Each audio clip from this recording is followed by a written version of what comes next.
आप सभी का स्वागत है।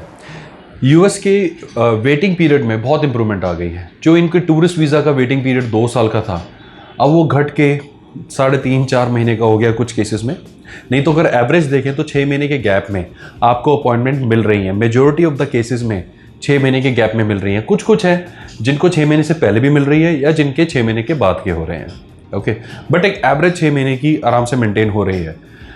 जब 2021 में इन्होंने अपना वीज़ा रिज्यूम किया था सेकंड वेव के बाद, जब सेकंड वेव आई थी ना, डिज़ास्टर्स अप्रैल मई की जो सेकंड वेव इंडिया में आई थी, कोविड की मैं बात कर रहा हूँ, तो उसके बाद सारी एम्बेसीज ने पार्शियली अपने ऑपरेशंस क्लोज कर दिए थे। फिर धीरे धीरे ये ओपन होने हुए थे, लेकिन जब ओपन भी हुए ना तब भी पार्शियली ही हुए थे। यूएस ने टूरिज्म के लिए ओपन नहीं किया था, दूसरी कैटेगरीज के लिए ओपन कर दिया था। बट अब टूरिज्म के लिए ओपन हो चुका है और अब जो गैप है, जो 2 साल का गैप था, वो घट के 1 साल का हुआ। और लास्ट वीडियो में हमने जब डिस्कस किया था कि ये धीरे धीरे और कम होता जाएगा, तो अब ये 6 महीने और कुछ केसेस में उससे भी कम हो चुका है। तो यानी अगर आप इसी साल यूएस जाना चाह रहे थे, अभी भी it is very much possible, आपको आराम से अक्टूबर नवंबर की अपॉइंटमेंट्स मिल जानी चाहिए। कुछ केसेस में उससे भी जल्दी सितंबर की भी मिल सकती है।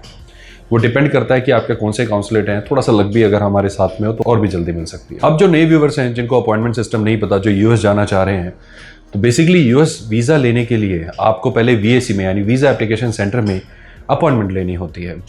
ये अपॉइंटमेंट का सिस्टम हमने बहुत डिटेल में यूएस वीज़ा प्रोसेस में डिस्कस किया हुआ है, आप उसे जाके चेक कर सकते हैं। बस मैं आपको मोटा मोटा समझा रहा हूँ कि अपॉइंटमेंट आपको लेनी पड़ती है ऑनलाइन, स्टेट गवर्नमेंट की वेबसाइट पे। यूएस की वेबसाइट पे जाके आप प्रोफाइल वगैरह बनाते हैं। DS-160 जो उनके फॉर्म का एक कोड है या नाम कह लीजिए, उसको फिल करते हैं, अपनी अपॉइंटमेंट चूज़ करते हैं, प्रिंट आउट लेते हैं, फ़ी वगैरह पे करते हैं। ये सारे डॉक्यूमेंट्स प्लस जो आपकी प्रोफाइल के डॉक्यूमेंट्स होते हैं, आपका पासपोर्ट, फ़ोटोज़, जाना किस लिए जाना चाह रहे हैं, कुछ अकाउंट डिटेल्स या एम्प्लॉयमेंट प्रूफ वगैरह भी शेयर कर सकते हैं। किसी इन्विटेशन पे जा रहे हैं तो इन्वाइटी के डॉक्यूमेंट्स शेयर कर सकते हैं। ये बंच आप क्लब करते हैं और अपॉइंटमेंट में जाके सबमिट करा देते हैं। फिर इसके साथ एक दूसरी अपॉइंटमेंट भी होती है जो इंटरव्यू की होती है। सिर्फ ये अपॉइंटमेंट काफ़ी नहीं होती। तो ये अपॉइंटमेंट तो होती है, आपने बायोमेट्रिक्स दिए, जो डॉक्यूमेंट्स आप लेकर आए हैं वो आपने सबमिट कर दिए।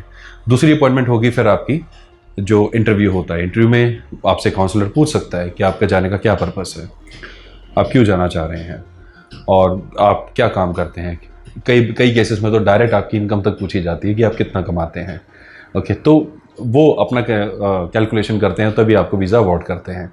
ये अपॉइंटमेंट्स मस्ट होती हैं। तो ये अपॉइंटमेंट्स नहीं मिल रही थी 2-2 साल के गैप तक, राइट। जो नए व्यूवर्स हैं उनको ये मैं बताना चाह रहा हूँ कि 2 साल का गैप था। यानी मान लीजिए अगर आपका भी मन है कि भी गर्मी की छुट्टियों में अमेरिका जाते हैं तो ये इम्पॉसिबल होता। 2021 में तो इम्पॉसिबल था, 22 में भी इम्पॉसिबल ही था। फिर धीरे धीरे ये जब बैकलॉग क्लियर होने लगा तो यूएस ने अपॉइंटमेंट 2 साल से 1.5 से 2, अब 1.5 से 1 और 1 से भी कम कर दी। और अब तो 6 महीने और उससे भी कम के गैप की आ गई है। अगर अभी भी किसी को इमीडिएट जाना है तो TCN वाली विंडो भी उसके लिए ओपन है। तो यहाँ पे और कंप्लेन करने के ऑप्शन और कम हो जाते हैं यूएस को। यानी 6 महीने अगर आपके पास हैं फिर तो अपॉइंटमेंट आपको मिल ही रही है।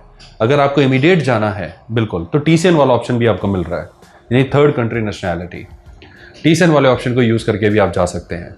थर्ड कंट्री नेशनैलिटी मतलब कि भाई आप फर्स्ट कंट्री होगी जिसका आपके पास पासपोर्ट है, सेकंड कंट्री जहाँ पर आप जाना चाहते हैं यानी यूएसए, थर्ड कंट्री कि आप ना इंडिया से वीज़ा लगवा रहे हैं और यूएसए के लिए जाना तो यूएसए में तो लगवा ही नहीं सकते, यूएसए में होते तो फिर वीज़ा की जरूरत नहीं होती। और थर्ड यानी कहीं बाहर से मैं लगवा रहा हूँ, हो सकता है कि मैं शेंगन एरिया गया हुआ हूँ, ऑस्ट्रेलिया गया हुआ हूँ, UK गया हुआ हूँ, सिंगापुर, थाईलैंड गया हुआ हूँ, तो वहाँ से भी लगवाने का ये विंडो होता है। वहाँ पर जाके यही अपॉइंटमेंट लेकर आप ऑनलाइन लोकेशन सेलेक्ट करें अपनी। उदाहरण के तौर पर आप मान लीजिए पेरिस सेलेक्ट करते हैं, तो पेरिस आपने सेलेक्ट किया तो उसी अपॉइंटमेंट में उसी डेट पे आप ये सारी चीज़ें जो हमने डिस्कस करी वो लेकर जाएंगे, अपॉइंटमेंट अपनी अटेंड करेंगे।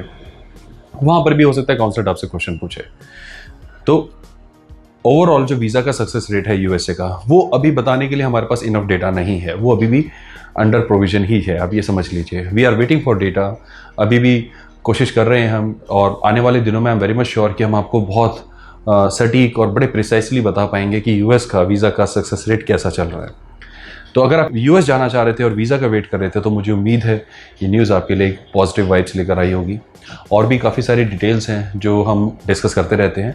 अगर आप नए व्यूअर हैं इस चैनल के तो इस चैनल को सब्सक्राइब कर सकते हैं। अपना समय देने के लिए धन्यवाद। बहुत जल्द फिर मिलेंगे। Bye bye.